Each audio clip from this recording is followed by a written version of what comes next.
सरकारी मुलाजमीन और मुलाजमत के ख्वाह लोगों के लिए बुरी खबर। आज 1 नवंबर 2025 से पंजाब हुकूमत ने रेगुलराइजेशन ऑफ सर्विस एक्ट 2018 खत्म कर दिया। इस हवाले से तफसीलात जानते हैं हम अपने नुमाइंदे मोहम्मद आफ्ताब मुमताज से। जी आफ्ताब, हमें तफसीलात से आगाह कीजिएगा। जी हाँ बिल्कुल, यहाँ पर जो है आपको बताएं कि नौजवानों और मुलाजमीन के लिए यहाँ पर बड़ी खबर सामने आ रही है। आज यानी 1 नवंबर 2025 से सरकारी मुलाजमतों में बड़ा फैसला नाफिज़ अमल हो गया है।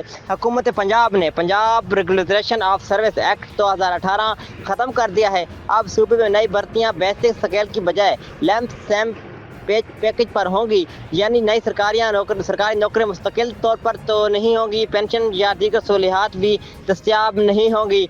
मज़ीद ये कि अब सिर्फ CSS और PMS अफसर ही पेंशन के अहल होंगे, जबकि आम सरकारी मुलाजमीन के लिए ये सहूलत जो है बिल्कुल ख़त्म कर दी गई है। पुराने मुलाजमीन जो पहले से ही मुस्तकिल तौर पर जो है सरकारी मुलाजिम हो चुके हैं, उन पर यह फैसला जो है नाफिज़ अमल नहीं होगा, वो इस फैसले से मुतासिर नहीं होंगे। माहिरीन के मुताबिक यह फैसला नौजवानों के लिए रोज़गार के मौक़े को मज़ीद जो है वो गैर यकीनी बना देगा। तो आपका ये खबर शेयर कर रहे हैं नौजवान और जो सरकारी मुलाजिम नहीं हो चुके अभी होने वाले हैं, तो उनके लिए अफसोसनाक खबर थी।